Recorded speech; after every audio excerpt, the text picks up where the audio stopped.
Okay, we're going to start. This is Time, Business, and Money Management, and I'm SuzAnne Brothers, and I'm National Sales Director with Mary Kay. And today we're going to cover a lot of things. We're going to cover how to manage your emotions, how to manage your time, and how to manage your money. All three really important things. I think you're going to like the class. Because we're going to take notes on the class, there'll be a portions which I'll be able to ask questions of you. Now, if you're in the listening audience today, what you're going to need to have is a time management sheet, and that's called the weekly plan sheet. You won't need it this very moment, but please make sure you have it in front of you when we talk about it. Okay, many of you are brand new to the business, and some of you aren't so brand new. But what I'm going to share with you next is something that is applicable to every single person in the business, for no matter how long they are in Mary Kay Cosmetics. And the first thing is, it's how we feel emotionally and how we go through cycles, emotional cycles. Okay, so when you first came into Mary Kay, and that for you was today, just for some of you it was today, and for some of you it's been weeks, months, or even years. Weren't you excited? How many of you excited?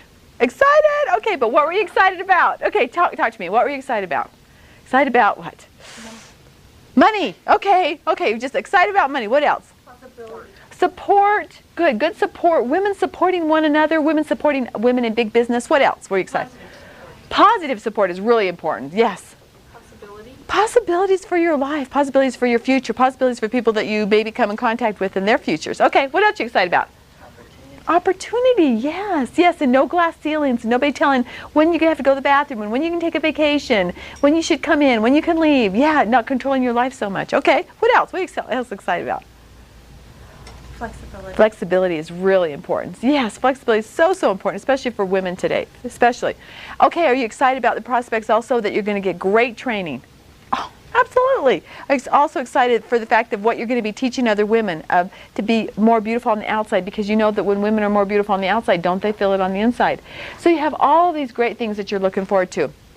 And you're excited, and you come in, and what happens right after you're excited is you're going to feel a measure of, and some of you already know the answer to that, it is called fear. That's right. Yes, Karen, that's exactly right. You're going to feel a measure of fear. Because what happens to our mind is we're excited, but then on the other part of excitement is the negative part. And that is the part where, do you ever think like, okay, well, what if? Well, what if? What if my best friend says no? What if my mother won't buy the product? What if some of the people that I have on my list said Mary Kay breaks them out? Okay, have any of you done the what ifs yet? What ifs? Okay, and that causes a certain amount of fear. Okay, oh, what if? Or what's another way that will cause fear with us? Fear. How else do we cause fear in our own brain? Because you know we do bring it on ourselves. Did you know that? Mm-hmm. Yeah, we do bring it on ourselves. Another way is that we will fantasize an experience. We'll fantasize something happening. Or we'll remember when we were a Girl Scout and we tried to sell cookies and the mean old man down the street slammed the door in our face. You'll remember an experience way back when you were selling, or someone always told you, oh, you can't ever sell anything. So here's what we're going to do. We're going to put fear right here. Have any of you experienced the fear part? Just raise your hand. Okay, raise your hand and now look around the room, because everybody has to feel normal here. Look around the room. Look how many people has, oh my gosh, I didn't know that. And we're going to use this as an acronym, and we're going to say that fear is really false evidence appearing real. And it comes right after excitement. So is it normal? Is it normal? Yes. Does everybody feel it? Yeah, so it's normal and everybody feels it. But how long you feel it is really up to you. The next thing that comes after fear, and by the way, because it's false evidence appearing real, it also could be fantasized experience of appearing real. So it could be the two of those. Now the next thing, if we let the fear stay, it turns into doubt. Okay, then what does our chatterbox within our head start to say about doubt? Oh, don't do it. Okay. I can't believe I even thought I could. I can't believe I thought I could do this. And mine said, oh, I just got all built up just to be let down. Well, maybe they could do it. Now, doubt also, interesting thing about doubt is that's when we start comparing ourselves with other people. We compare ourselves with somebody else. Well, I started comparing myself with, well, shoot, if I had her clothes, then I could do it. Well, if I had her confidence, I could do it. Well, forget that. Just give me your money, and I think I could really do it. You know, I would always do the comparison thing, and that's really not fair, because comparison, I believe, is the source of most unhappiness in the world anyway. But it's not only not fair to you, it's not even fair to the person you're comparing yourself to. But that also makes us feel more doubtful. Okay, what other chatterbox in your head makes you feel doubtful, or makes you think, oh, maybe this is not the right time. maybe I should have waited to do this. How many of you ever felt like that? Should have waited. Should have waited when my life was better. Should have waited when my circumstances were better. Let me ask you a question. Do circumstances ever get better? No. Do circumstances ever change for the door to open to do this? And have you ever found people that if you waited for something to get right, you would never do it? And I think really seriously, if people waited to have a baby, nobody would have babies. If people waited for circumstances to have children, no one would have children, and you and I would not be here today. It's true, isn't it? It's true. Okay, so fear and doubt, they're kind of sisters. They kind of go hand in hand. The one thing about fear and doubt is it can grow. And the next thing that can happen is what's called denial. Now, I've got to tell you this, and you're probably going to think, SuzAnne, why in the world are you starting with this? This is a business class. Well, the reason why I'm starting with this is because you're going to go through it. It's actually normal. Denial is the scary stage. I call it the graveyard of consultants. And we put little tombstones up with little crosses, little tombstones. And this is the graveyard because this is where we lose people. Why do you think we lose people after fear and doubt and they get into denial? They give up. They cave in. They cave into the fear and the doubt. And are fear and doubt real things? No. Well, yeah. They're real because they're in our head, but they're not real if we don't accept them. And how do we get out of it? Okay, so let's just say we're in this part of the halfway cycle, and it's real what? Negative. It's real negative. And this is also something that you're going to notice. There's a positive side. Okay, there's a positive side. Because I'm going to share with you that when you're going to feel these feelings, are you going to have physical symptoms? Are you going to have physical, when you're fearful, are you going to feel something physical? What do you feel? Anxiety. Does your stomach turn? Do your hands get sweaty, palmy, yucky, gooey? Yeah. Do the back of your knees sweat? Does your heart palpitate? And you feel slightly nauseous? Yes. Am I telling you the right symptoms here? Why do you think I know this? Because I've been there, done that. Yeah. But you know that's the exact same feelings that you feel when you're in love? That's the same feelings. One is positive and one is negative. Okay. So, if we say that we need to get out of denial, I got to tell you there's some symptoms about denial.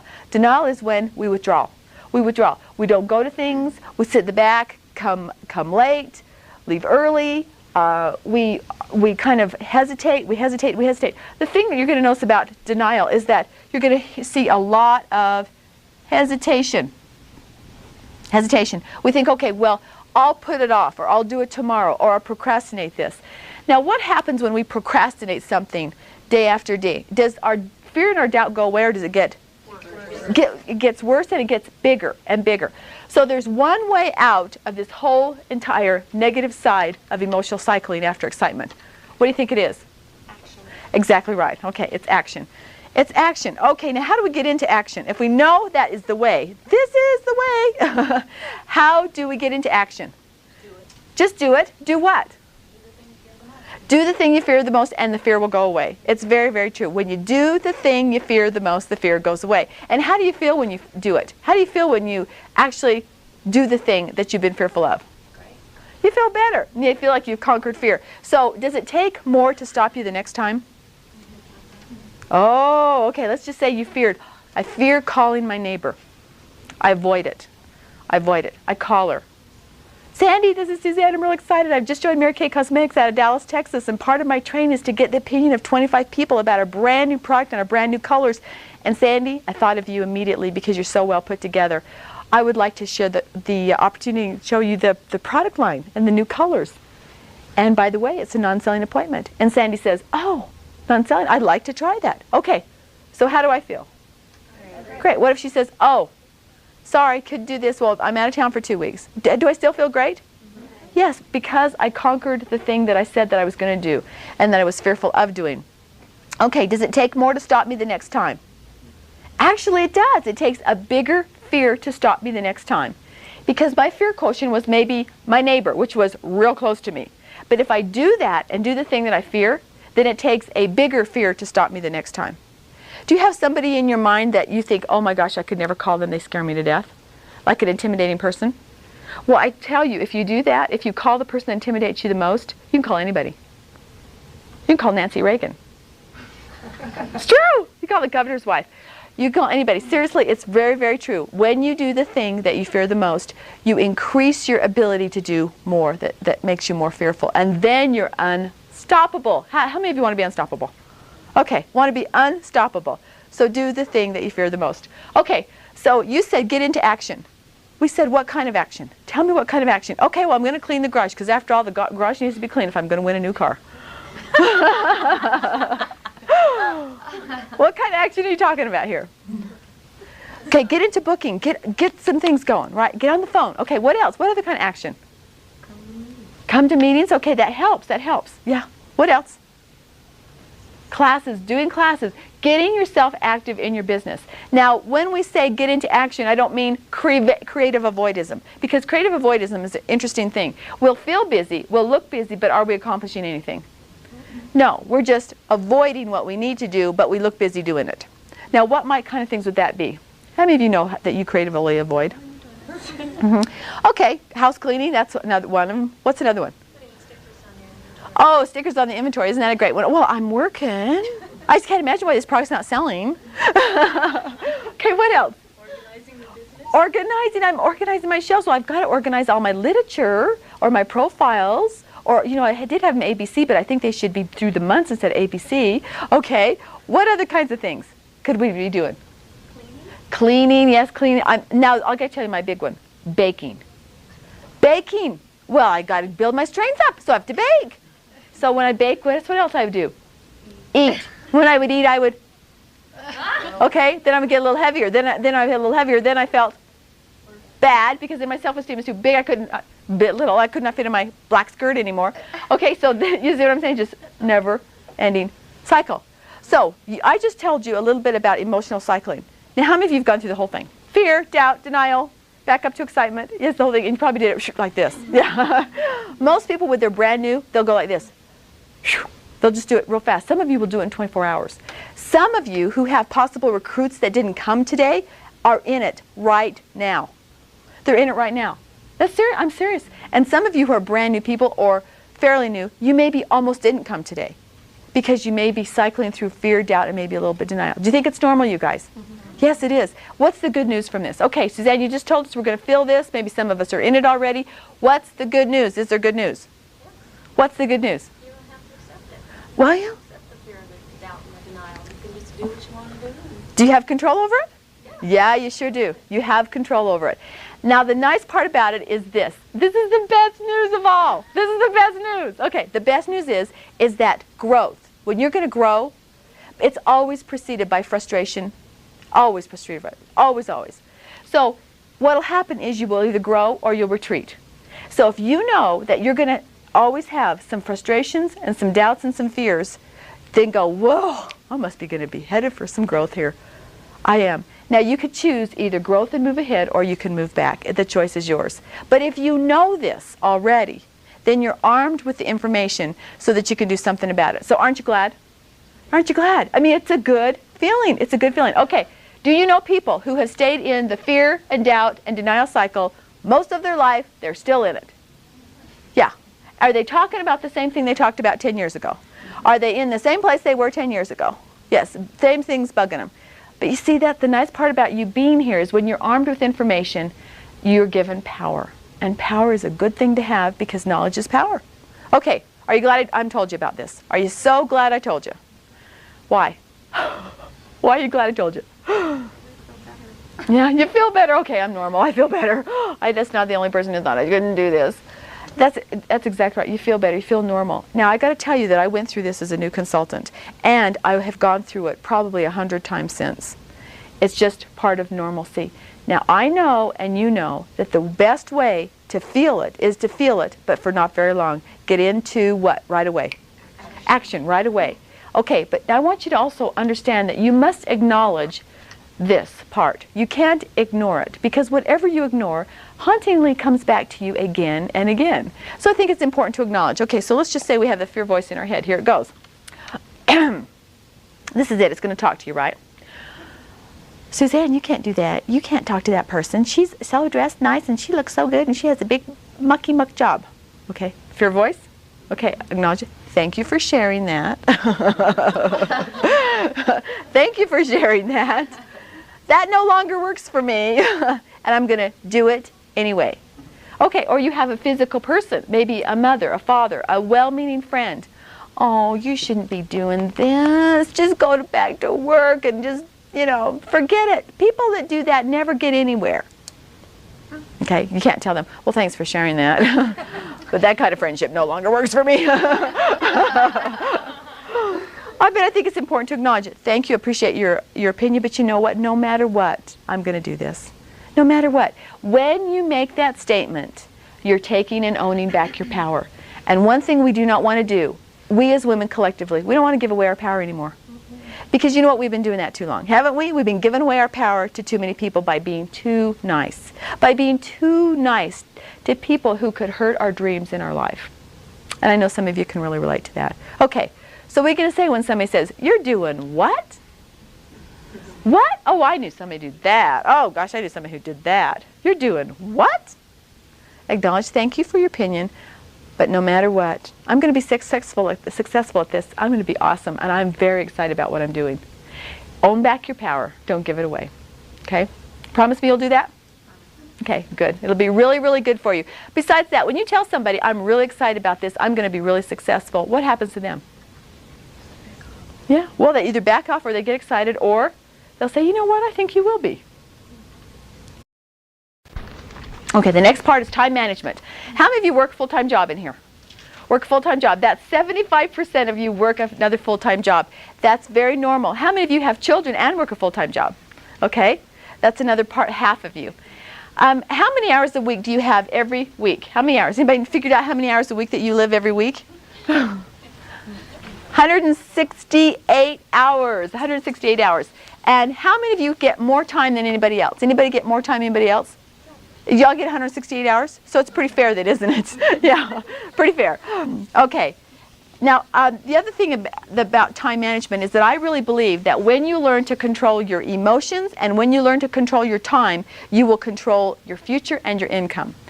So the thing that we're going to do is we're going to turn off our feminine sensitivity and we're going to turn on our business mentality. We're going to turn off the feminine sensitivity and turn on our business mentality. And we know that by having effective time management that you could accomplish your goals in life. We know that.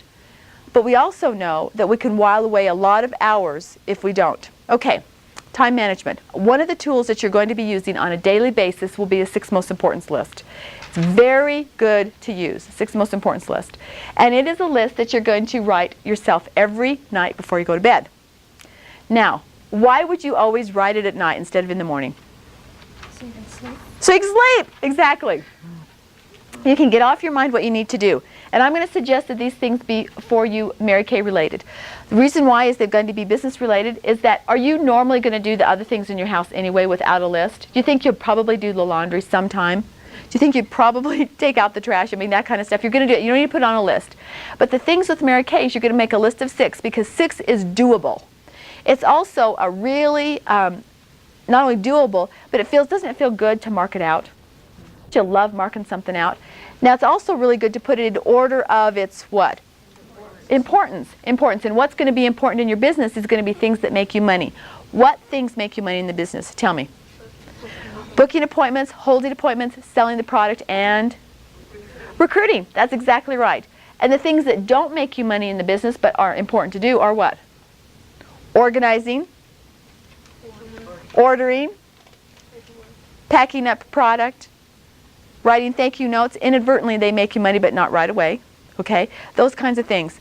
So when you decide that you're going to do the things that make you money and also build your business, you're going to also decide how you make your time out. Okay, so let's just say we've got the 6 most important list going for us. We're going to do it at night because that way we can sleep. But also, what happens to your mind during the night on that 6 most important list? What happens to your mind?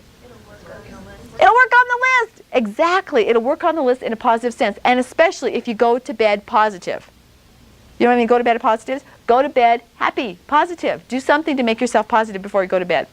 Then what happens is that you've worked on that, subconsciously you've worked on that list all through the night. What if day after day I have the same thing on my list?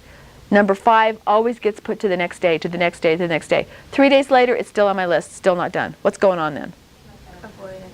Okay, either that's not that important to me or avoidance, which is probably important to me, but what's going on with my emotional cycling? Denial. I'm in denial about that one thing. Is that possible? Yes. So what do I need to do then? Make it number 1. Do it. Make it number 1 no matter what. You mean before I even have breakfast?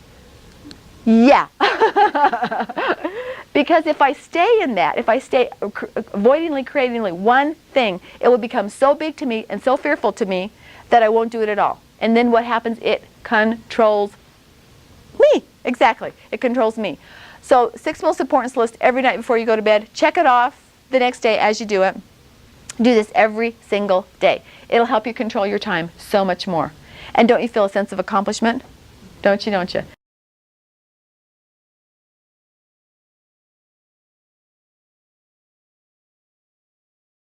Okay, next thing. This is the weekly plan sheet. Great weekly plan sheet. It will help you control so much of your life. And I want everybody to have a copy of this. So we'll pass this out. Now, those of you who are listening to this tape, the weekly plan sheet is something that you're going to be doing every single week. And if you'll pull it out of your packet right now that your director has sent to you, you'll be able to see it. But what a weekly plan sheet is it's to plan out your life and decide where you want to spend that 168 hours. So for those of you who work a full-time job, that's already dictated, isn't it? That 40 hours or 50 hours that you go to that other job. Now, what you're going to be doing is you're going to be doing your weekly plan sheet, of course, each and every single week. But I'm going to suggest that you not do it too late on the weekend. This is a typical situation that a lot of people do, is they'll do their weekly plan sheet on Sunday night. I would suggest that you do your weekly plan sheet on Friday evening or Friday afternoon. Now, why would you have done that last night? Why would you do your weekly plan sheet for the next week on a Friday? So enjoy your weekend, right? And you can also see what's going on for the next week. So if you need to get some things on your books, you'll be able to have time to do them. The problem with some people is that they don't look at their week forward till it's too late. And if it's Sunday, a lot of consultants are going, yep, that's right. If it's Sunday and you know that you have goaled yourself to book 4 classes and you only have 3 on your books, or worse yet, 2, what are the chances that you'll get on the phone Sunday night and book 2 more classes for that very next week? Probably not. Probably not, because you may say to yourself, oh, it's too late. Oh, I didn't do it. I'll do it next week. Right. Okay, then what happens when you procrastinate is that then you're in denial about it, which makes you more fearful, which causes you to be in another emotional cycle. Oh, if you think you're getting the hang of this already. So how much is the plan sheet tied to your emotional management? A lot. That's exactly right. They are totally tied to one another, because when you control your time, you will also control the outcome, which controls your emotions on how you feel. Okay, so I'm going to do this no matter what, because I want to be a happy, successful person with balance. Balance. Okay, so do you think women work on 2 speeds? And what would those 2 speeds be? Faster and faster? Or fast and dead stop? Mm-hmm. Okay, so this is going to help me a lot to do this. The first thing I'm going to do here is the things that I cannot control that are set appointments. Okay, what do you all have that's set that you can't control? Okay, kids and work. Okay, that's exactly right. So if I were working a full-time job, I'd put work right here in the middle, probably if I was doing an 8 to 5, and I would X out that time that I was at that job, and these are daytime hours. Now, when my children were all at home, they had certain things that I needed to be to with them. Not everything, but certain things. But I also wanted to decide when I was going to work my career, when I was going to do my business with Mary Kay. I'm going to put that in green, because green means money. Okay, right. I want to be able to have at least 4 or 5 openings on here where I can book my appointments. Okay, so let's just say that this is SuzAnne's schedule. She has 3 children. And she's going to book how many appointments in the week? Yeah, probably 5, 6. Let's take a look at when she could do it. Okay, you give me an idea. You look at this weekly plan sheet and tell me, when can I hold any appointments on here? Start telling me. Okay, well, I could do, I hold my meetings on Tuesday. So could I bring guests there? Okay, so that's a possible opening. When else? I could do Saturday. Right, if I'm all dressed up, ready to go, could I do maybe have 3 openings on Saturday? Yeah, I could. Okay, so there's 3. Maybe what I'd like to do is maybe a Thursday and maybe a Monday night, especially while Monday Night Football's going on. Okay? Right, there you go. Okay, so that means that I am working possibly Monday, Tuesday, Thursday, Saturday, Saturday, Saturday. Now, if I want to hold, I want to book at least 4 classes. And I want to hold 2. How many appointments do I need to have open? Do I have enough openings here that I can actually book 4, hold 2? Probably so. Probably so. In this case scenario, I'm not going to work Sunday. So I'm going to block it out. What am I going to be doing on Sunday? Family. Probably so. Family, church, spiritual obligations, that kind of thing. So here I go. I'm going to block it out. But what if I have a customer who calls me and she wants to hold a class on Sunday? I've got my friends together. We're all together on Sunday. We're having a little bit of cheese. We're goofing off. Come over. We'd love to have you come over and do facials. We'd like to try the product. What am I going to say? Of course. Sure. Well, you could, or better yet, Rosa, what I might say. I would say no. No, right. I'd say, I'm sorry, I'm totally booked. I can't. Okay, now why would I do that? Commitment to yourself. Commitment to myself and commitment to my family. Okay, because if I always book on top of them, if I always book what I said I'm not going to book, then what will happen after a while? They'll resent it. They'll resent it. Now, they'll resent Mary Kay, but they won't necessarily resent me. So that's something that you need to be careful of. But also, I said I was going to work Monday, Tuesday, Thursday, and Saturday. So I might say to her, you know what, I've got an opening on Thursday. Can you take Thursday? But if people think that you're open all the time to book, what happens? They control you, and do they respect your time? No, not at all. So that's one of the really nice things about this is you can tell people, well, let me tell you when I have an opening. My next opening is on Thursday. Or my next opening is on Saturday morning. Could you take that? If she can't take that, I'm going to take her to the next week. Do you see what I'm saying? Okay, so when you don't work, you don't work. You don't work. Okay, so I'm not going to work on Wednesday. Maybe I'm doing something with my family. I'm not going to work on Friday. Those of you who are married, I would suggest you have a hot date with your husband that night. Yeah, a hot date, and do something fun together. No TV, no kids, no Mary Kay. Okay? Do something together. Really suggest that. It's really going to be good for your relationship. Okay, so then here's my challenge here. My challenge is that I want to book out these appointments right here. So when I'm working, I'm really working. When I'm not, I'm not. Okay, for those of you who are in the audience, one of the things you'll notice in this business, it is really, really fun, and you can do it all the time. But the problem is you don't want to do it all the time. You want to be able to have a balance. This is going to help you to be able to work when you're supposed to work and not when you're not, so that you're not thinking Mary Kay all the time. Now, seriously, does that ever happen to anybody here in this room? Have you ever thought about Mary Kay 24 hours a day? Yeah? Yeah. Yeah. And this will help you to be able to compartmentalize your life a little bit more. Alrighty. So if we're booking 4 and holding 2, I'm really going to hold 2. Why do I need to book 4, though? Why would I need to book 4 to hold 2? 2 will cancel, or 2 might cancel, and that means that 2 will stay on my books. Is there any other business that has cancellations besides Mary Kay Cosmetics? Doctors, dentists, who else? Airlines. Anybody else? Hairdressers, yes. Restaurants. Does every business that you know probably overbook? Is there any that you can think of that don't overbook? Is there anything you can think of that probably don't overbook at all? One time in my class I had some person think of one. One business that doesn't overbook. The morgue. Do you believe somebody thought of that? Somebody thought of one.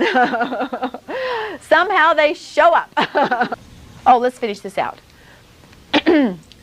I'm coaching on Sunday night. I'm coaching my classes. I'm pre-profiling them. Ring, ring, ring. Karen calls, and she's got sick kids.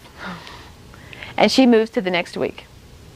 So what happens in that night? It postpones. What do I do with that Monday night, that 2.5 hours time frame? What do I do? Either get up on the phone, set up other classes. So this is what I call postponement time. Postponement time is when you unpack inventory, you do other things. Because we all know that you do other things in this business besides whole classes and facials. You need phone time. So would it be a good idea if I did my reorders that night? Could I possibly make as much money on a reorder phone night with 2 hours as I did on Karen's entire class?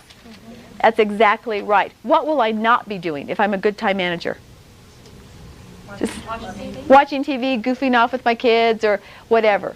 Okay, do you have it? You understand it? Okay, so how many hours am I going to put in? I've got 2-hour time slot here, 2-hour time slot here for my meeting, 2 here, 2 here, 2 here. Okay, I've got 2, 4, 6, 8, 10. I'm doing 10 hours a week, right? 10 hours a week with Mary Kay.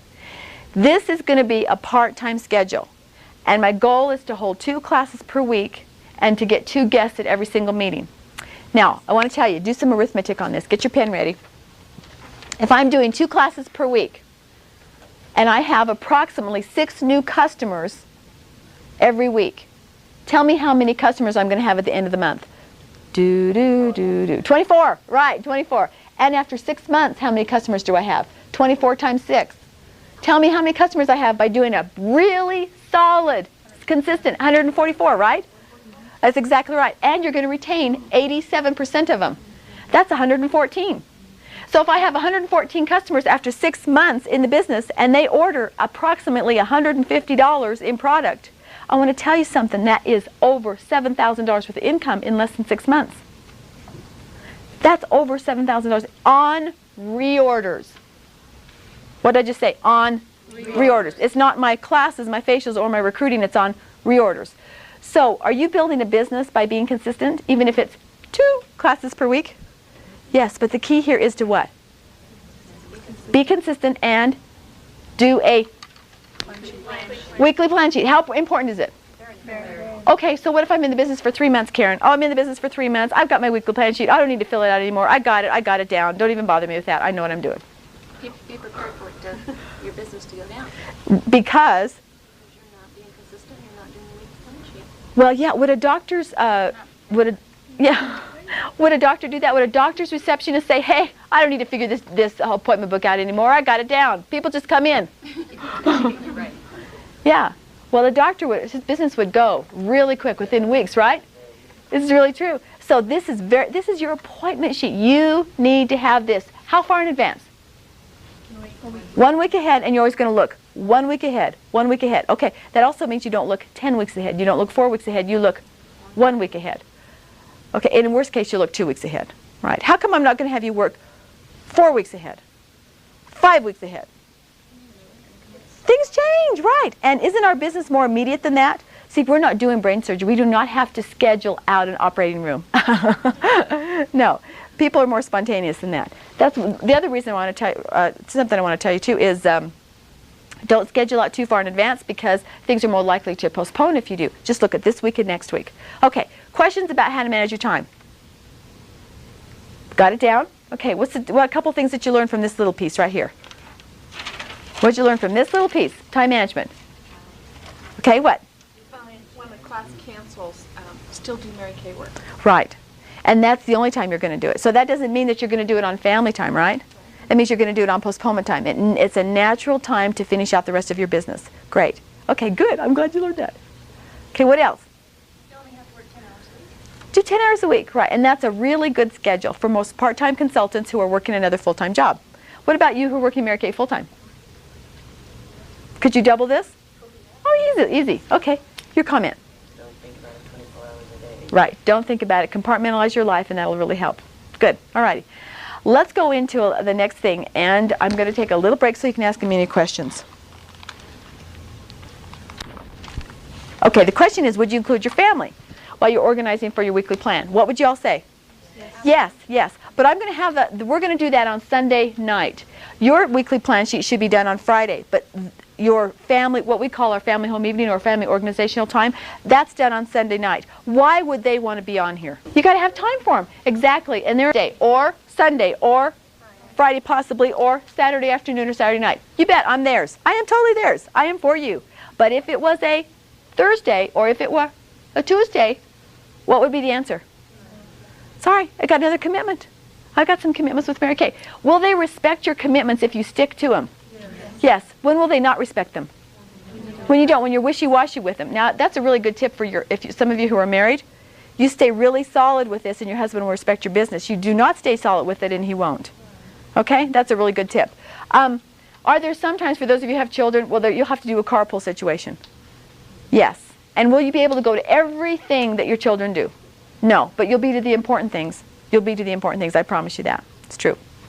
When I'm doing my coaching calls, and I'm coaching my hostess and I'm profiling my customers for my next week's business, I do them on Sunday night. I have 1 hour on Sunday night from 6:30 to 7:30. It's my magic hour. Everybody's home. Everybody's home and they're in a good mood. They're in a great mood. If they're all home and they're in a great mood, why wouldn't I coach on that night and profile all my customers for the entire week's worth of business? And that's also when I invite for my Tuesday night meeting for my guests. So I have one. By the way, all of your postcards and all your reminder notes can be done all in advance. All you have to do is put their name on it and the time. Do them all up in advance. And if you have, like, do 50 of them in advance. It's a really good, you just do everything in advance. Yeah, especially when you're feeling really good about your handwriting.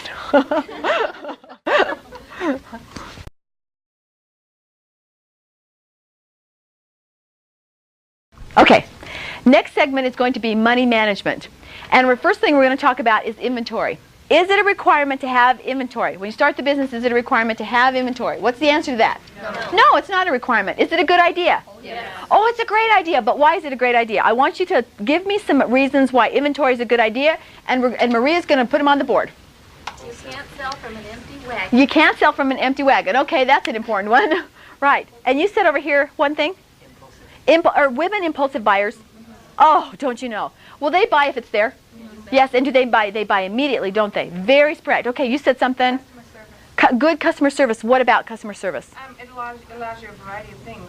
They can take something home and try it on the spot without, you can profile your product, basically. And then the spontaneous, which is what she said. Right.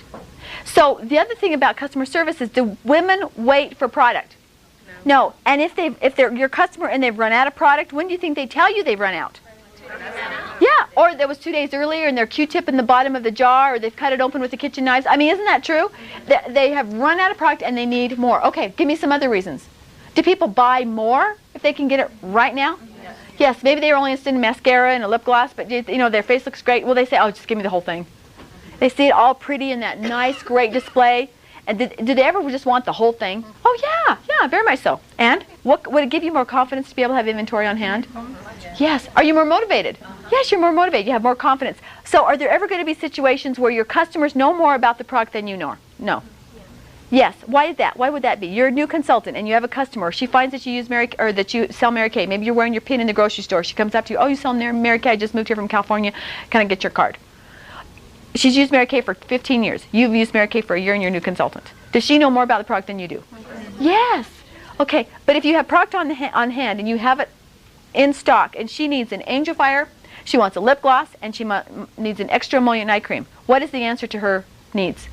If you've got product right there on your shelf, 6 shelves of product, you're going to sell it. Exactly right. And you will not get in scarcity mentality. So you're more motivated, you have more confidence.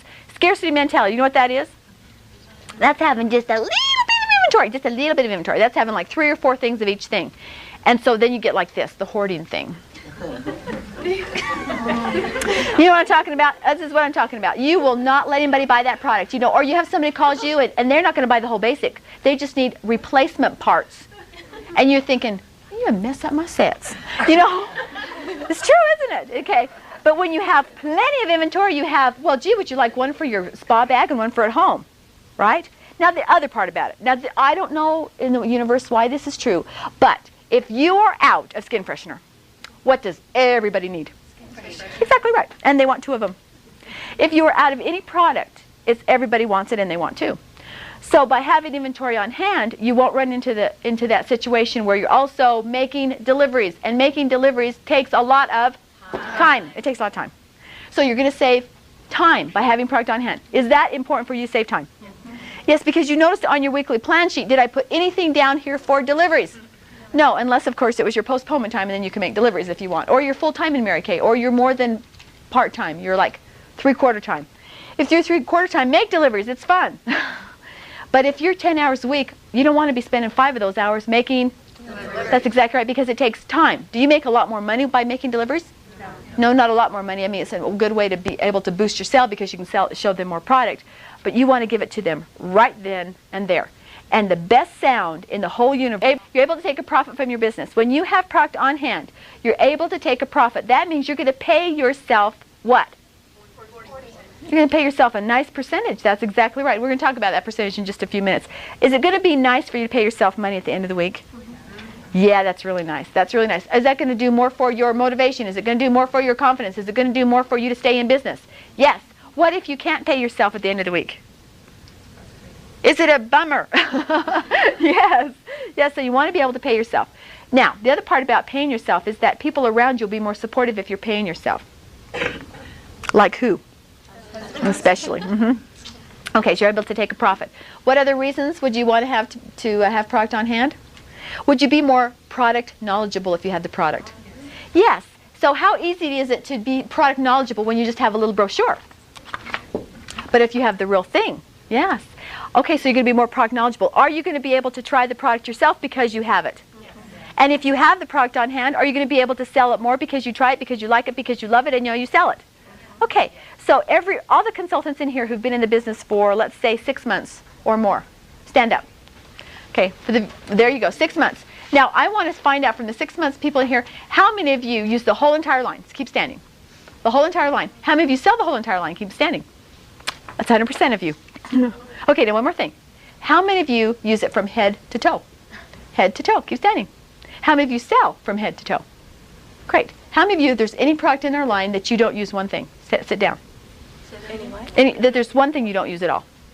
Exactly, the men's line. But you can still sell it, right? You can still sell it. Yeah. Whatever you use, you will. That's true. Isn't it true? Because you have knowledge of it.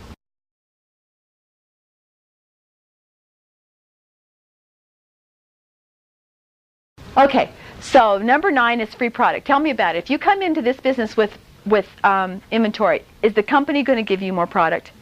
Yes. What's it based on? Okay, exactly. What kind of inventory? We're going to cover that in just a few minutes. So having more free product, is that going to be beneficial to your business to have more free product? Why would you as a new consultant want to have more free product? You make more money and you have better product knowledge. Are you able to use more on your whole body? Yeah. Because if you get a lot more free product, do you think you'll just take a whole bunch of it out and say, okay, this is my product? Is that a good idea? It's a real good idea because what you use, you will sell. Exactly. So wouldn't it be sad if we had a new consultant and she's just, oh, I just can't, my business can't afford it that I use this head to toe. Well, then will she sell head to toe? Probably not. One of the best investments that you can make is going to be yourself. That's exactly right. Okay, now let me ask you another question. Let's just say you get a lot of free product, and Mary Kay has a really fabulous offer going on right now that you're going to hear about. Last reason. What's the last reason? Besides, people buy impulsively. It's good customer service. People buy more. You feel more confident, more motivated. You save a lot of time. You make more money. You have a lot more product knowledge, and you get more free product. And then what? It's really great because you are moving up in the business. You're getting your ladder of success. You're getting recognition from the company. You're moving up because you feel a sense of accomplishment, a real sense of accomplishment. 10 has probably several things in it. The thing that I want to end with, one of the last reasons why you want to have product on hand is this. If you're going to run a business, run it like a business. Don't run it like a hobby because you want it to pay you like a business, right? And if you're going to take a few hours of your week to do this business, don't you think it's just really wise to run it just like a business? Don't you think? You better believe it. So the next question is, okay, Suzanne, where am I going to get the money? Okay, that's what we want to talk about then. All right. I'm going to hand you out, and this is what you need to have if you're listening to this tape. It is the optional order sheet. Now, what this is going to show you is inventories itself. Okay? Let's take a look at this. There are several ways that you can be able to get money for product. And there's only a few reasons why you would not be able to do it. What are some reasons why some women come into the business and could not get product? Give me some ideas. Why couldn't a woman come in to Mary Kay and get product on hand? Maybe they have negative credit. Or maybe they have no credit. What are some of the other reasons? Well, if they have bankruptcy, that's going to be kind of tough. But can they still do it if they have no credit, bad credit, or if they have bankruptcy? Yes, they can still do the business. Now, how would they be able to do the business if they could not get any money for product? How would they do it? Yep. They would sell the product, they would get the money, then they place an order. They'd sell the product and they get the money and they place an order. They'd sell the product, get the money, and then they place an order. Can they take any money for themselves? No. So you're telling me that they can't take any profit for themselves at all? Why? They have to reinvest their what? All their profits, every bit, every cent, every penny. So they have to keep turning it over like this and this and this and this and this. Okay, what happens if they spend any money? They're embezzling and their business will be running to the ground because when they have zero product and they have zero money, that's called bankruptcy. That's exactly right. Now, are there people in our business that are successful that had to do it this way because they had no credit, no money, no available money, nobody that believed in them, nobody would co-sign for them? Yes. Yes. Have they been able to make it? Yes. Okay, what do they have to have going for them then? Lots of ambition. A lot of ambition and self-control, what, and determination, confidence, and stick-to-itiveness. That's exactly right. Do you know that years ago, that's exactly the way we used to do business? We used to order the product, people would wait, and then we'd deliver it to them. And then we'd start to build up a little bit of an inventory. We'd put $180 order in, then we'd get $320 back. Then we would sell it, then we'd order. Then we'd sell it, and we'd order. And pretty soon we had an entire inventory built of approximately $3,600. Did it take some time? It took some time. But people who get there, how do they feel? They feel great. Was it harder? Yes. It was harder. Did they have to make deliveries? Yes, they had to make deliveries. But you see, the kind of people who want to make their life better will say, I want to do this. The price is worth it to me. My life will be better for it. And if I don't, my life is going to stay the same. Did you hear that? If I don't, my life is going to stay the same. And you see, that's not acceptable. So if you're in the audience today and you have a situation where you cannot start off with a product, I want to tell you something. It is not a requirement, but it is possible, and there are many success stories in this business of women who have done this. What's it? Okay, top inventory. This inventory is, what's it called at the very top? It's called the career inventory. Yes. This one is going to give you a profit inventory. That means that you have enough on hand to do 2 to 3 classes per week. 2 to 3 classes. This example that we did over here of this consultant who's going to do 2 classes a week, is that enough inventory for her? Yeah, it is. It's a good inventory. And how much inventory is it again? It's $3,600 wholesale. That's your cost. $3,600 wholesale. It will give you enough basic skincare, glamour, supplements, all the products on our entire 9 lines to be able to hold how many classes per week? 2 to 3. That's right. Do you have enough product on hand to service everybody? Yes. What if they want a fragrance? Do you have it? Yes. What about Christmas? Do you have enough to handle Christmas? Yes. Mother's Day, Father's Day, Valentine's. Do you have enough to handle all the business? Yes. That's exactly right. And you're able to take a profit from your business each and every single week, which I'm going to suggest you do it on Friday when you do your weekly plan sheet. Exactly right. Okay. Now, the great thing about this this inventory is this. This inventory right here at $3,600, you're going to get a free product. You're going to get $223 worth of bonus product, and you're also going to be able to get what's called power tools. One of your power tools is your beauty coat, and that comes free with this particular order. So you have something to wear with your black skirt and your white blouse to your classes. Emerald on your ladder of success. It's the nice inventory. Everybody likes that one. The next one over is a diamond on your ladder of success. This is the professional set. It's $3,000 worth of inventory. $600 less than the top one. And it will do 1 to 2. Okay, so 1 to 2 classes per week. Is that enough inventory for this person over here that we talked about earlier? It's a little bit short, isn't it? Just a little tiny bit. Is it especially short if we're going into Christmas holiday season? Yeah, it's a little bit short. Okay, but let's still talk about it because we like it still. $3,000 in inventory. Will it give me all my product? All lines? Yes, it will. And I want to tell you, when we order this product for you, we custom order it for you. Custom order it. So like, for instance, Tanya, you come into the business, Karen's going to ask you questions. She's going to ask you the age group of the people that you want to work with. She'll ask you if you want to work with men. She'll ask you if you want to do a Christmas open house. Because will Tanya's business be different than somebody else's, Miss Sheila's business?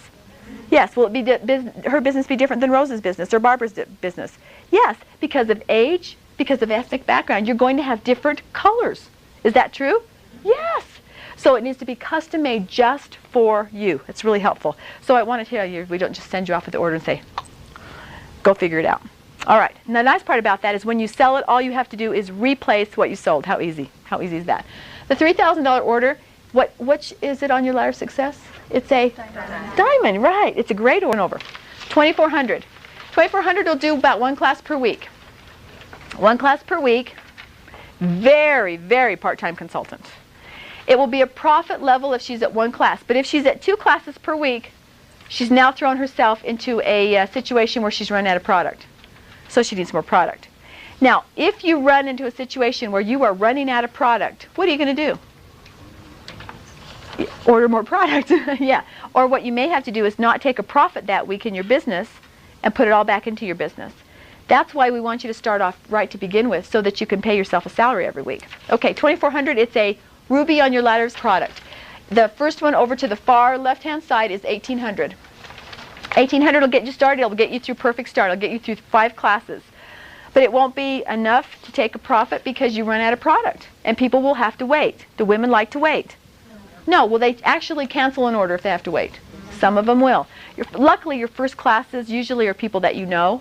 And they usually won't cancel because they're people like your friends, your mother, and people at church. So hopefully they won't cancel their order. Okay, but the nice thing I like about 1800 is it's still a star consultant and it gives you a nice little start. But what is it not? What is it not? 1800 is not what? It's not a profit level because it's too shy. It doesn't have enough. It's not enough on hand for you. The next one over is 1200. 1200 will get you through your first 3 to 5 classes.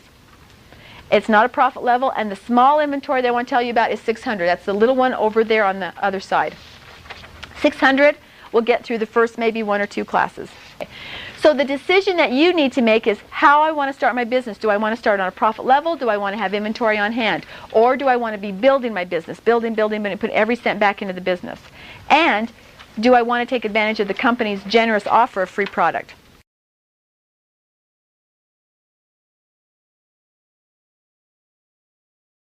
Okay, where am I going to get this money at?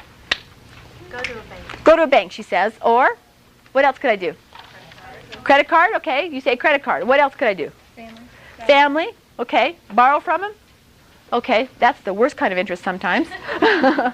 What else could I do? Financial institution, okay. What if I had the money in my savings account? I just had the money. She said, SuzAnne, I've got the money in my savings account. I'll just take it out, use it for my business. I mean, that's what I've been saving my money for anyway, is hopefully to have a business of my own. No. Okay, you say no. Okay, why not? You might not pay yourself back. You may not pay yourself back. And you lose what? You lose your business deduction off your taxes at the end of the year. Okay. Now, I want to tell you, there's some people in this room that say, I don't care about the tax deduction. I don't want to have any debt. No. Because we're using this as a tax write-off, honey. So you want to be able to keep that. You don't want to have to keep the debt. It's nice to pay off all debts. But if you had 2 debts, you'd pay off the negative debt first. Do you see what I'm saying? Right. Besides that, having a tax write-off each and every single year is nice, since some of Clintonomics have eliminated some of your tax write-off, if you've noticed. All righty. So you said to me, who said Visa? You said Visa back here, right? Visa is nice to be able to use. Why would I want to use Visa for my inventory? It's a tax write-off, and you get a statement every month that tells you how much interest you paid, which could make you crazy if you looked at it. Okay. Visa card to call in an order. That's why it's fast and convenient. How many of you use that here? Okay, most consultants do that. All righty. So could you put your initial order on a Visa card? Yes. Okay, but one caution here. Some of you are going to know what I'm going to say. One caution, if you're going to use the Visa card, what you must do is... Thank you. Designate one card for your business and not put it on a card and then go charge other things on it, like clothes, teddy bears, gasoline. Okay, thank you. So why did you say I need to designate one card? Tell me. Because it makes your bookkeeping easier because everything that's on that card is Mary Kay. Right. Everything that's on that card is Mary Kay business. When I say Mary Kay business, I mean inventory only. I don't mean seminar. I don't mean lunches. I don't mean brunches. I don't mean workshops or tapes. I mean inventory only. So where do you keep this card? I keep it in your desk because that's usually where you are when you order inventory. Don't ever be tempted to put anything else on that card except for inventory. And the reason for that is inventory is your only true expense. Anything else could be rationalized. Well, SuzAnne told me I needed to wear a black skirt and a really cute top, so I bought it at Jocelyn's and it's pretty dang cute and I'm going to put it on my Mary Kay card. Well, I want to go to seminar. I want to buy my air ticket. No, no, no. That comes out of your other account. And I'll talk about that in just a second. Okay. Only product comes out of your Visa. Okay, I want you to repeat that to me. Only product comes off of my Visa. Okay. Who said bank? You said bank. Banks are good to use, right? Go down and get a loan. Could I do that? You bet. Now, the nice part about a bank is that they will give you so much to pay per month. And if you're doing the top inventory, it's probably going to be around $150 or so. Okay, is that a good idea? Could I use a bank and just do a $150 loan every single month? Yeah, I could. So where am I going to get this money to pay for my loan? Out of your sales, out of a portion of your sales every single month. So here's what I'm going to tell you to do. I would suggest that the first class of every month that you do, first class of every month, you designate that as your loan class. And all the profits from that class will go to pay off your loan. And the rest of the month, the rest of the 30 days, All the rest of the generated money goes into your account. And we'll talk about where that goes in just a minute. Does that sound like a good plan? Yeah, the first class of every month, use that to pay off your loan. Okay, somebody said financial. I think you said financial institution. It's a good idea. Financial institutions are good, especially if you want to have a little tiny loan payment. Is a little tiny loan payment a good idea? How little? $70. $70 a month. Why is $70 a month on a $3,600 loan for 5 years better than $50 a month for 4.5 years? What's the difference? Why would I think that would be better than that? Yeah, okay, possibly. All right, let me ask you a question. New consultants, you can answer this. I don't want the old consultants, seasoned consultants. Sorry, I didn't really mean old. Okay, you tell me, when are you the most vulnerable, you new people? Vulnerable in this business. When are you the most nervous, the most uptight, the most concerned about money? When is it? When you first start, when you're first new for the first 6 months. So, this is why I like financial institutions. It's a little bitty payment. Little bitty payment. It's 2 people reordering products. So when you're the most vulnerable and the most nervous, I want you to have a little payment so that you don't go, no, see, remember, you're coming into business to have fun and make money. There's not one more thing you need stress or pressure about. Believe me, I don't think there's another thing, right? You want to have fun, make money. So I want you to have a little teeny loan payment versus the other loan payment that might be a little bit higher. Okay, let's just say you're in the business for a year. $70 is so dinky twinky, it's just too little. Could you ever double up on your payments? If you want to, especially if you've paid off all the negative debt in your life and you're ready now to pay off the positive debt. Are you guys with me on this? Okay. Okay.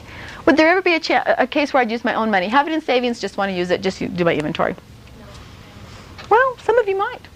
Some of you might. I'm not going to discourage it. I'm really not going to discourage it because there are some people in the audience that I talk to that they've got the extra money, they want to use it, they want to be completely positive or negative debt-free.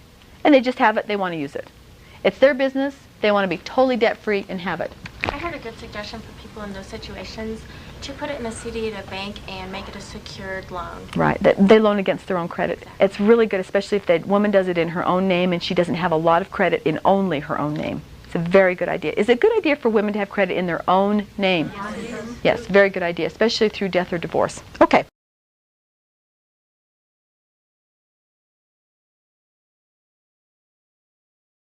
Now, there's probably another couple of questions that you might be asking. When should you get your inventory? As soon as possible, right? Thank you. Why? Money. You make money. The sooner you've got your inventory, the faster you'll make the money. The other thing, the reason why you want to have your inventory right away and on hand is because some of you have already sold product and you haven't even booked your first class yet. Anybody happen to have that happen to them? Yeah, you've already sold product and you haven't even booked your first class yet. That's always nice to do. And when people find out you have product, what happens? They want more. Now, let's just say you've booked your first couple of classes, and they all start next weekend. You've got 2 on Saturday, a week from today. Do you think you should have your inventory by Saturday? Yeah, because you don't want to have to go make, wherever that is, deliveries. Although you could if you had to. Okay, let's not have you do a lorry. I'm going to give you a lorry. Let's not have you do a lorry. A lorry is the UPS man came at 6 o'clock at night with her entire inventory. All the people that her first class, all of her people came at 6:30. She took one big box, set it in the middle of the table, and put trays around it. And then just said, get out of the box whatever you want. And they just started digging. Now, I will tell you that she had a whole week like that. She never unpacked her boxes. Her friends came and came and came. She had almost a $900 week. We call it doing a lorry. Now, the reason why I wouldn't like that, it would drive me nuts. Because I wouldn't know what I got and I couldn't check it off. And I'd want to put it up on my shelves and get it all nice and neat and then let people buy. Right, I mean, isn't that kind of like you are? But if you can handle people digging in your boxes and pulling stuff out, then you can do a lorry. I would suggest that you get your inventory as soon as possible. What if you sell product before your inventory comes? What if you sell product this week? What are you going to do? Well, order more, sure, or just make sure that you tell them, it's coming, I've got all my product on hand. And as soon as I get it, I'll bring what you need. And would you suggest maybe even taking a whole basket full of other good things when you take their, yeah, you bet. So they'll probably buy more. Okay. A person should just go ahead and get started so they don't lose their momentum. And because when you're doing a class, even if you start off with a very small inventory and you're doing a class and you're building momentum and you're building confidence, you're also building customers. And when you're building customers, that's great. But if you wait, then all those customers are lost, or people go buy something else. Will a woman go buy something else if she had to wait? Yes. Oh, yes, she definitely will. She definitely will. But you know, the one thing that's nice about having some product on hand is you have something to show. Something to show. And remember, some of your people at first will wait. Okay, yes. I started having classes before I got my inventory. Yes. Because I hadn't even gotten that far yet. And I was going to definitely go the chicken way, $600. And I just was, because I have the money, but I just didn't want to chance it. You're somewhat And hesitant. I realized that, man, this stuff sells. Yep, that's right. So, yeah, I got more inventory just because, I mean, you sell it. You sell. The more you have, the more you sell. You're going to sell it. Yeah, you do. That's absolutely right. In fact, I've never had a person regret it. I'm going to show you something really quick. We're going to write on the board a risk. And I want you to do one of these yourself. This is going to be a risk chart. This is what my accountant showed me when I started with Mary Kay, because I was so skeptical. I was so hesitant about starting the business. Here I was a single parent. I had worked for a large company for 7 years. I had always been disappointed. Whenever they said they were going to do something, they never did. So after 7 years of working for a company, I was somewhat skeptical about Mary Kay. I had been really not told the truth to for a long time with another company. So when I went into my accountant, he said, Suzanne, let's do something that will really help you with the decision. Okay, this is what we'll do with you. This is you on this side, and on this side of the chart will be Mary Kay. So those of you who are listening to this, I want you to write it down on a piece of paper. On the you side, you're going to invest $100 plus tax for your case. Tell me how much your case is worth. $430. So already you're in the positive side. What you've invested, what you got back. Now you need to buy washcloths and Q-tips and cotton balls. How much are you going to spend on washcloths, Q-tips, and cotton balls? Okay, $30, and that's if you get the fluffy ones. And how much of the investment was Mary Kay on those cotton balls and Q-tips? Oh, zero. And I want to tell you, because I was so skeptical, I bought the washcloths in the same color as my bathroom, just in case. Okay? Now, let's just say you come in with $3,600 in product, okay? That's my business, plus you're going to pay the tax on that because you need to pay the retail tax. Do your customers pay tax on your product when they buy it? Yes. Yes. So that reimburses you for the tax that you already paid Mary Kay. Why is it a good idea that you pay tax on your product up front? Then you don't have to worry about the sales tax. That's right. You don't have to worry about sales tax or reporting quarterly all the sales tax. Is that a headache you don't want? Yeah. Definitely, definitely. Yes, it is. Okay, do I have any other investments? I'm part of the train center. I need to buy a participation card so that I can come here for a whole year and get training like this. Can I come every night of the week if I want? Yes. Can I come to anything going on Saturday? Do they walk in the door and just show my card and that's it? I'm getting that 1 year. $5,500. Is that a good deal? Yes, because you know what? If I'm skeptical, I'll put it on my resume for my other real job. Okay, so let's just say that Suzanne this isn't her cup of tea. She doesn't like this. She doesn't want to do it. She goes into her denial cycle and way down into the pits, and she never gets out of it. Or, worst case scenario, I pass away. What would happen to all my inventory? Well, probably my daughter would sign up as a consultant to service all my customers. I have a feeling that she would do that. But, okay, but if I change my mind, and I'm never going to do this, because I'm in Mary Kay for life. I want you to know I'm never going to not do this. I'll be here at 90. I know Miss Sheila will, Rosa will, Angie will. We'll be getting glamour things together. We'll be doing classes. We'll be having recruiting workshops when we're 98 years old, and we'll be buying designer clothes. Okay? Can I tell you that right now? Yep. Is that right? Yes, that's exactly right. And Maria will be driving a pink Cadillac because she's the only one who can drive at that point anyway. Maria, we have to let Maria stand up. She's our youngest director. Isn't she beautiful? Yes, we love her. Okay. Okay. So, if I decide that this is my cup of tea, then tell me what I've lost. My $100. Oh, but I still have a beauty case. I can use out of there for the next 14 years. Okay. Now, the washcloths, do I still have them? Yes. Okay. What about the inventory? Okay, but if I decided I was exiting out of the business never to return again, could I send the product back? Yes, but I know I never would because I would do other things with this. But if I did, for some reason, if I sent the product back and I never unpacked any of it, or let's just say that I sold product, whatever, if I sent my product back, tell me what I would lose. 10%. I'd lose 10% because Mary Kay would give me 90%. So Mary Kay has a 90% buyback guarantee. That means that if the whole thing even went back, I would lose how much money? I'd have a loss of $360 on my initial investment. That's what I would lose. And Mary Kay would lose $8,363 because if any product is ever sent back, what do they do with it? Do they have to? Yes, it's a law. Is a law. Is a law. That's a FDA. They have to destroy it. And what about my education? Well, it's in my head and nobody can get it out. Okay? So my loss would be $360, of which I got all of this product, all of the education, my beauty case. And what did I do with the $360 at the end of the year? I wrote it off my taxes as a business venture. So did I lose anything? No. Did Mary Kay lose anything? Well, she lost the education on me, the $8,363 in product, and the beauty case. I mean, that doesn't take a real genius, but you're probably going to come up with probably $14,000, $15,000. So Mary Kay lost $15,000 on me, and I lost $360, which I wrote off my taxes. So tell me, who's risking? Who's risking here? Mary Kay's taking all the risk. Now I want to tell you something. Now this is really from my heart. This is one of the reasons why I joined Mary Kay. And the reason why is because I had worked with other companies. I'd worked with Motorola for 7 years. They never took a risk on me in 7 years. Not one risk. I had to do all the risking. But when I saw that Mary Kay was willing to do that on me, a brand new consultant which they didn't even know anything about, I knew this was the company for me. This was the company with heart and soul.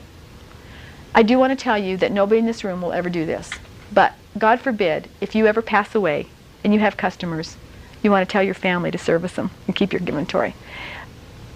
Even though someone may do this, it's there for you if you absolutely have to take advantage of it. Don't you love it? Mm-hmm. Yeah, no risk. Does that help any of you? It does. What does it make you feel like? Yeah, invincible, okay. Does it make you feel relieved that you're not going to have any business loss? Yes, we have a new person here who had a business. Did you ever have any business loss? Yes, she says yes. Who would take the whole brunt of that if you did have a business and lost? Exactly, you. Who takes the brunt of this if you decide? Mary Kay does. Yeah. So that makes you feel a whole lot better. Okay. Are any of you glad I told you that about risk? I think it helps a little bit too.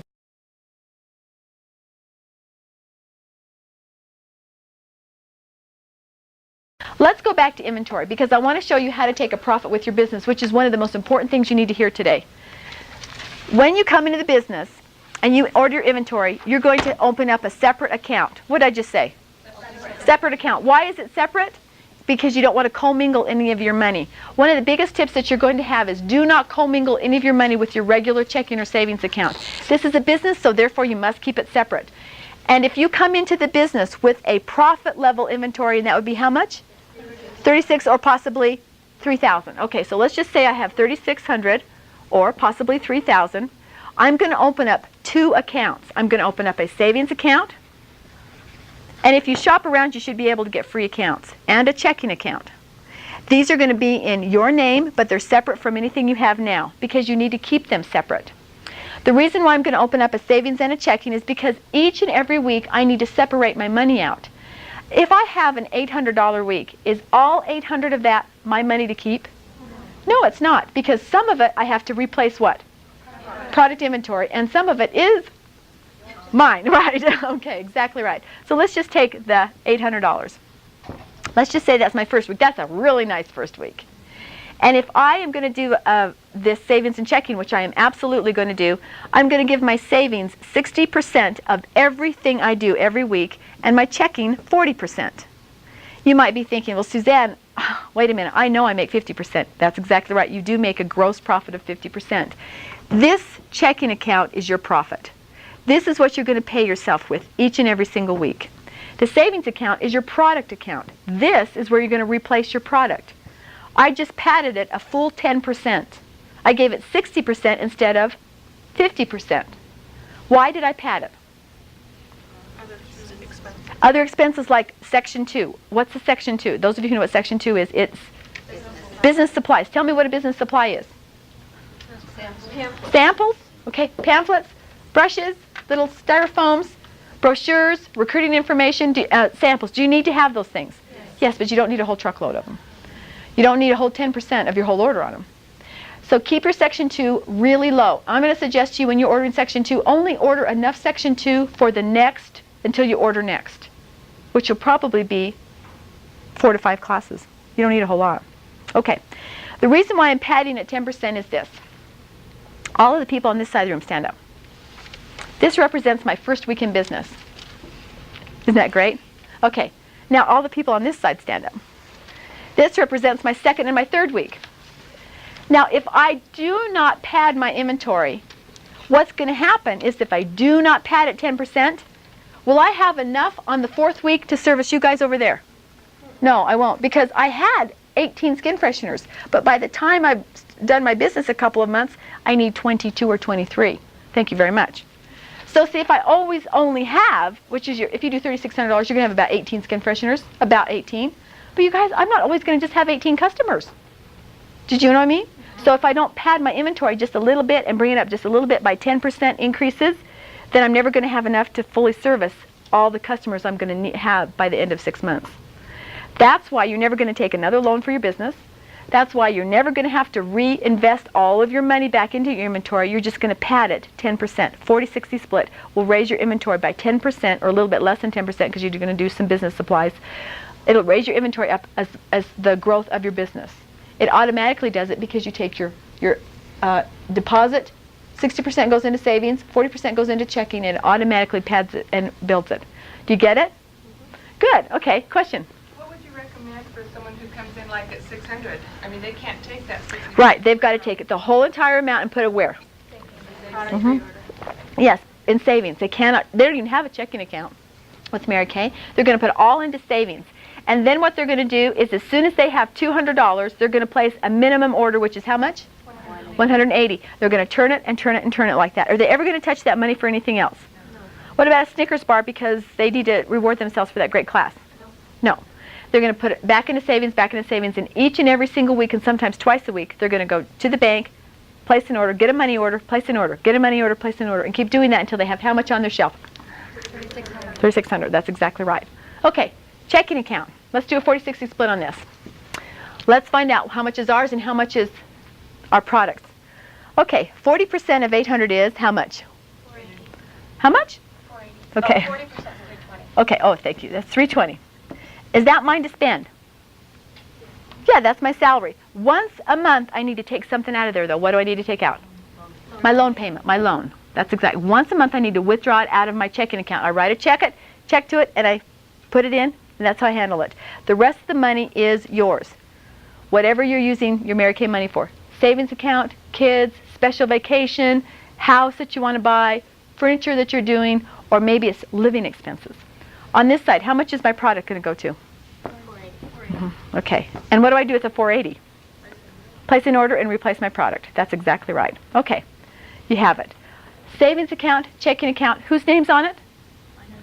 Is it in the same bank that you bank at right now? Could be if they give you free checking, free savings. The only thing I'm going to have you do is probably have different color checks, and if you go through the MK Connections, you can have all Mary Kay checks with our product on them. That's really great. Yeah, they're really fun. Okay, any questions on this part? What if you have to intermingle the debt? Intermingle. Visa. I would suggest that you get another credit card. Transfer the Mary Kay portion to the new credit card so that you have 2 credit cards now. One only Mary Kay and one for your other purchases. Don't intermingle them. Because at the end of the year, if you have an IRS audit, they will exclude that deduction for you, and you don't want that to happen. Okay? Can you transfer debt from one credit card to another? Yeah, you can. You can. Now, a lot of people, when they come in, they say, well, I've got $10,000 on this card or $5,000. I'll just use this card. Great. Just use that card. Well, I've got some other debt on there. That's fine. When your other credit card comes back, just transfer it over. Can you get low-interest credit cards right now? Yeah, you get real. How's low some of them? 3.9. 3.9 where, darling?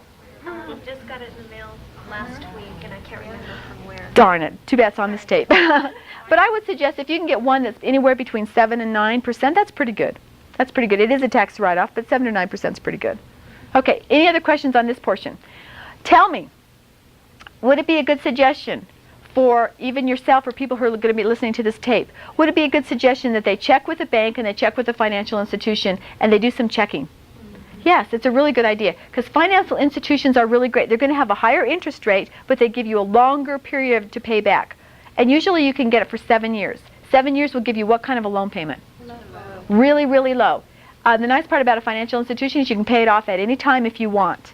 A bank, what will be at the bank? They'll have a little bit less of an interest, but they don't give it the money to you for what? As long, right. And maybe that won't be the best way for you to do. Credit unions. Credit unions are really good if they'll give it to you for a long amount of time at a low interest rate. And then, of course, Visa and MasterCard. Why do we like Visa and MasterCard? Fast and convenient. Fast and convenient, and it's also very flexible. You have a great month, pay more off. You have a low month, pay the minimum. So it's very flexible with Visa. The only thing you have to be very careful of is with a Visa is that you do not use it for anything else. Anything else, right? Say it for me. Anything else. It's only used for only product. Okay, only product. Thank you. All right.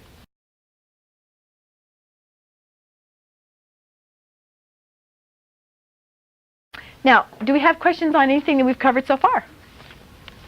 How many of you needed to hear the time management portion? Okay, what did you need to hear from time, about time today? What was important that you heard about time? Anything specific on that? You said, yeah, I needed to hear that. Okay. Okay, good. Not here doing it 24 hours. Anything else? Okay, keeping everything separate. How many of you needed to hear emotional management today? Got to have that. All right, good. Now I'm going to give you a couple of tips. Here's your tips. Treat your business like a business and it'll pay you like a business. Deposit your cash daily. If you get cash from a client, deposit it. Because sometimes you can be tempted to do what? Spend it, right. So you're going to deposit it. Keep section 2. That's your business supplies. What are you going to do with that? Keep it very low. Minimum and very low. I'm going to suggest another tip for you. Give product away instead of hostess gifts. Hostess gifts are on section 2. We really love them. You know, those are cute little watches and all the kinds of things that you can give to hostesses. New consultants, you don't need those right away. Your first hostesses are going to want product. Do you want to give them product? Yes, because when they run out, what do they do then? They order more. Okay, that's good. Then the other tip, I want you to pay yourself weekly if you're on a profit level. Pay yourself weekly. I don't want you to do it monthly or every other week. I want you to pay yourself weekly because what's that going to do for your motivation? Keep it up there. And if you're paying yourself on Friday, do you think you're going to be working a little bit more consistently through the week if you know you get to pay yourself on Friday? Yes. Okay, now if you can't pay yourself because you started with a lower inventory, what are you going to do with everything you do? Put it back in, and you're going to keep it in savings, and then each week place an order. Okay. I'm going to just end with this. This is one of my very favorite poems, and I think it really applies to everybody here, especially those people who are new consultants. And it's called I Wrote a Song. And I used to end with this when I did time, business, and money management. I wrote a song I wanted to sing, but I was afraid that my voice was not good enough, and I gave it away. I wrote a book I wanted to have published, but I couldn't believe anyone would want to read anything written by me, so I put it away. I had a dream. I wanted to quit my job and sell everything I owned and travel to see the world, but I was afraid that others might call me strange or irresponsible, so I stayed home. I fell in love, but I was afraid that that love might not be returned, so I remained silent and he never knew. I lived my life guided and guarded by what I thought those around me would consider right and proper and normal, and I became like them. And now, my song was sung by someone else and 1 million records were sold. My book is still gathering dust where I left it, but someone else wrote one just like mine, and everyone rushed to buy a copy. My neighbor, she lived my dream. She quit her job and lived as I had wanted to. Now people call her an adventurer and seek her out for her knowledge of the world. My love, someone else felt the same as I, but was not afraid to speak, and they've been married for 10 years. And me, I never write songs anymore, nor do I read books. I'm too old to dream. I will retire next week after 38 years on the same job, never having missed a day. They'll give me a gold watch, a pat on the back, a small pension, and they'll send me on my way. Look at me. I never took a risk. I never sang my song. No one ever read my book. Someone else lived my dream. I never spoke my love, so I was never hurt. I am in the twilight years, and by all prevailing standards, I am a success. I should be happy. Why is it that I'm not? You are here for a reason. We are so proud of your decision to join Mary Kay Cosmetics. We applaud you, and we ask you to gently go forward in faith and encouragement and persistence, and we will see you at the top with Mary Kay. Give yourself a big hand. Good job, you guys.